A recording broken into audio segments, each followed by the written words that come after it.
Hi everyone, welcome back to the Flicks the Church Forgotten. My name is Peter Laws. Now tonight is the first in a 3-part episode where I'm going to be taking a gander at 3 re-releases of some late 80s, around early 90s schlock horror movies. But first, don't forget to follow me on Twitter at Rev Peter Laws, or find me at Facebook at Hey Peter Laws, or you can check out my novels or indeed my non-fiction book, The Frighteners, Why We Love Monsters, Ghosts, Death and Gore, which, in case you're ever wondering, explains why it's okay to have a morbid streak. It's perfectly normal and human. But for now, let's get morbid by taking you back through the midst of time to the video store. You know what, I think there's an entire quadrant of my brain whose sole task it is to remember old VHS company logos. All those magical hours standing in the video shops of my youth. It means I've got hundreds of these idents stored up there for safekeeping. So please forgive me if I get all wistful when I see logos like Vipco and Medusa and Palace and Thorny MI and Guild Home Video and Vestron Video, who put out lots of fun horror throughout the 1980s, such as Dolls, Terrorvision, Crawl Space. I suppose I wouldn't really describe Crawl Space as fun, but anyway. Vestron was actually a pretty significant company in its day. It was founded in 1981, became a major player in the home video market, and actually put out a whole bunch of great B-movies throughout that decade, though later they started to move into more mainstream films. We'll explore that right at the end of this series, through their subsidiary company Vestron Pictures, where they made their own films like the high-profile Dirty Dancing and other films like Earth Girls Are Easy and Blue Steel. But for me, the most memorable output from Vestron, the ones that resonate and remain, are their so-called B pictures. So imagine my delight when I heard that 3 Vestron video films were getting re-released on lovely Blu-ray here in the UK, although if you're out in the US, they're already available out there too. These 3 re-releases reminded me of something I'd forgotten. Vestron in some ways were quite a rock and roll company in the sense that they weren't just throwing out quick, cheap B-movies, not that there's anything wrong with a quick, cheap B-movie, but to dismiss them as just that is silly, because even the most schlocky parts of their catalogue still sometimes were taking a thoughtful and satirical look at the institutions of the day. And so I'd like to explore 3 of their films that are out now on Blu-ray, and I think 3 of them do take a swipe at major social institutions: the church, the family, and the education system. So let's look at the first one, The Unholy.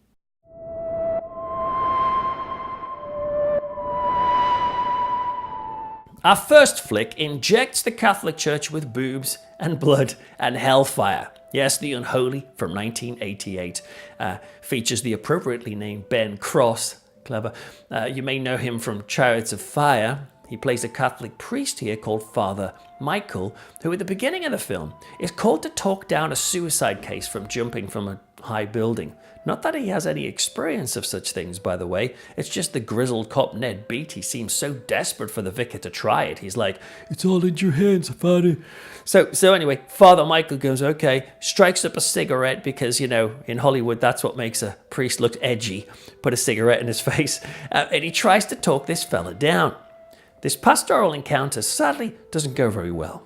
We see a brief clip of a demon's face lurching into the screen, and then suddenly, oh no, Father Michael plunges into a deadly fall from the tower block. I'm like, oh, this is weird. He's dead already. Wrong. Hallelujah. It's a miracle.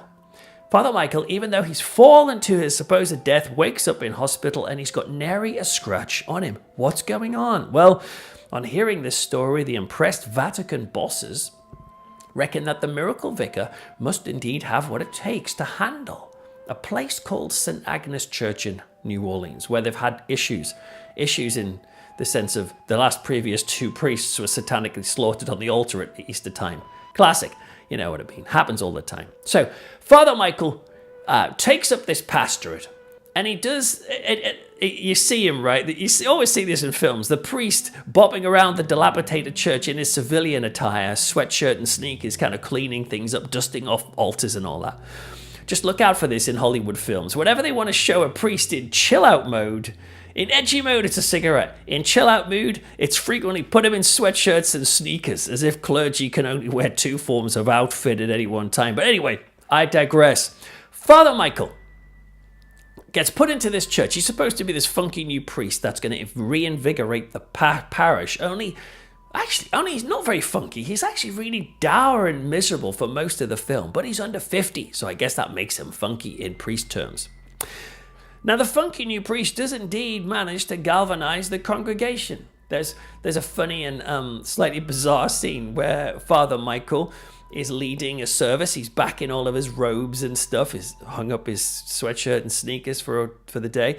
And while he's performing the rites of whatever it was, the Eucharist or something, he suddenly starts kicking out this old song, this spiritual song that he starts singing on his own, and everyone's looking at each other like a bit awkward until one big dude starts singing along, Lord Hallelujah, and then everyone's joining in, and slowly, lo and behold, they all start singing along, doing a kind of spiritual high five with one another, going, yep, this is the priest for us. And if there'd been a time of life movie approach, I guess it could have carried on in that vein, and Father Michael would have done wonders in that local community. Only for this new vicar, he has to contend with a demonic presence in the form of a beautiful lady. He must avoid getting his throat ripped out by local devil worshippers. It makes things tricky. Oh, what's this woman called Millie, a waitress who's connected with the previous pastor, and she goes to this nightclub where she works, which is run by some sort of satanic showman who stages kooky Dennis Wheatley-style rituals under the pink and green nightclub lights while, heavy synth drums play. It's very high camp, but it's very 80s. Now, the Unholy is really quite a hoot at times. It's got a surprisingly decent cast. I mentioned Ben Cross and Ned Beatty already, but Hal Holbrook is in this, and Trevor Howard. These guys have all done some high-profile work, and so to see them all does raise the pedigree of the film. And the initial opening idea, I thought the film, this could be pretty interesting. It's could potentially have an A picture vibe to it. By A, all I mean by that is just, Martin Sheen movie, The Believers, about Santerra worship in the modern world. The film feels a little bit like that at first, an interesting kind of star-studded exploration of religious belief in a modern 80s setting. However, very quickly, The Unholy slouches into the B-movie category. Now, that's no criticism. I like B-movies as much as the next guy. In fact, if you like fellas bursting into flames while pinned to upturned crosses, if you like men vomiting blood on altars and priests being face-licked by ropey animatronic demons who glisten with KY jelly, man, then you're going to have a real absolute blast with some of the portions of this film. Now, Ben Cross, like I've said, he's pretty dour. He takes things deadly seriously throughout, and the other actors never seem to just dial in their performances here. It makes you suspect that maybe they thought they were working on the next Omen or something, or The Exorcist. They had a vibe, only they weren't. They really, really weren't. The Unholy, sadly, was plagued with production problems, not least in the special effects department. A really great extra on the disc shows how a young special makeup effects guy, I can't remember his name, sorry, but this designer was given stacks of money to make the monsters, the creature effects for the film. Only he didn't really know what the heck he was doing. He was just trying stuff out, and bless him, he had a good go, made some cool stuff, but the studio kept plowing more and more money into his work when he made mistakes, and his expensively produced creature only appears in the film for just a couple of seconds in the final picture. That's that scene when the monster comes right up to the camera at the beginning. And other FX artists were hired to redo his work, particularly in the ending. And it is shocking in the extras to learn that the only time this young FX artist discovered he'd been replaced was when he went to see the film for the first time. That stinks.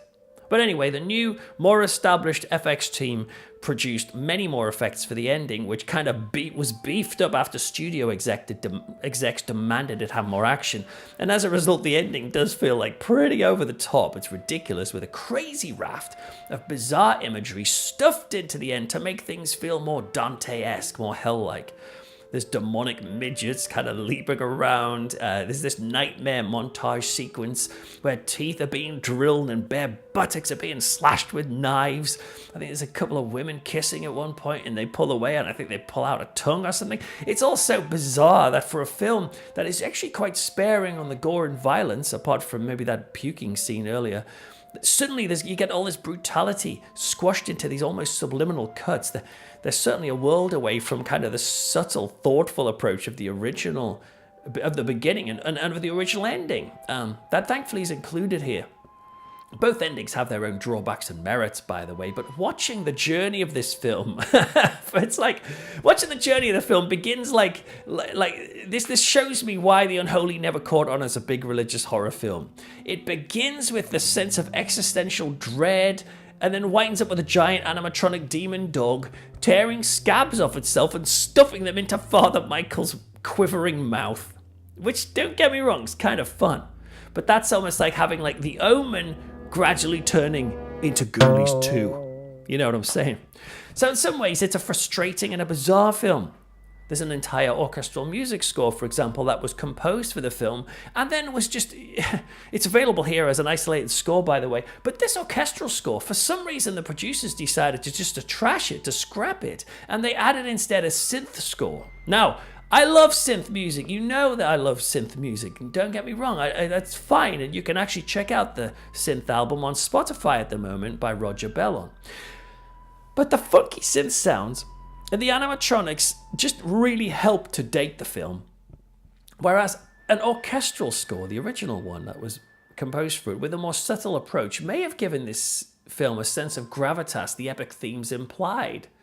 Though I'm not sure if it would have been half as fun if they'd done that. Still, despite being a bit ropey, the film does indeed have some effective moments. There's a scene in this which I thought stood out as being pretty cool, where supposedly this devilish nightclub owner asks Father Michael to keep watch as he sleeps. And this idea is that the priest might see proof of the supernatural visitation or something. The scene is, at least at first, pretty creepy. Things at the apartment slowly start to get manipulated. A straw in a glass starts to stir by itself. It's like, oh, that's a cool effect. But then, of course, they don't just leave it at that stuff. It's like, right, get it into fifth gear. The place bursts into flames, tornadoes rip through the room, and it's just so typically over the top. It's kind of a missed opportunity. But by the way, that whole idea of night vigils in this scene reminded me of this book I want to recommend. I was reading this book at the time of watching the film. This book's called Witchfinders, a 17th century English tragedy by Malcolm Gaskill. It's a really good book. It charts the terrible witch trials in the UK and how a common investigatory practice would be to take the accused witch, usually a woman, and then have a small clan of observers watch them overnight just to see if any familiars or imps, like pigs or rabbits or beetles or flies, would creep into the room at midnight or whatever and start suckling on the witch's hidden teats.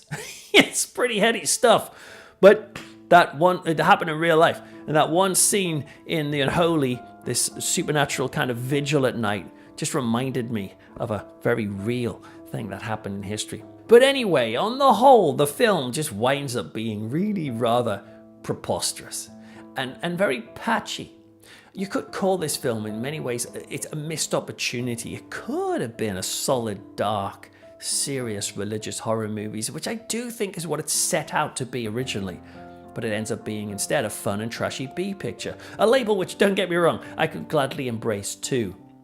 Satanist critic Nicholas Schreck amusingly described The Unholy as a mortal sin of a film, and he suggested the title should be changed from The Unholy to The Unwatchable.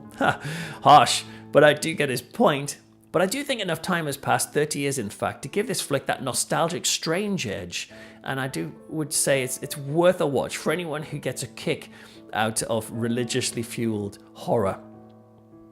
Okay, that's it for the first episode in my Vestron video special. Please tune into the next episode while I'll be looking at another Vestron video horror that's just hit Blu-ray. And this really is quite a disturbing and unsettling film. Yeah, I'm talking about that wholesome cannibal movie, Parents, from 1989. But until then, follow me on Twitter at Rev Peter Laws. Oh, and Instagram as well at Rev Peter Laws. Visit peterlaws.co.uk for info on all my books and music and stuff like that. And thanks for listening. Just don't forget that flicks that church for God.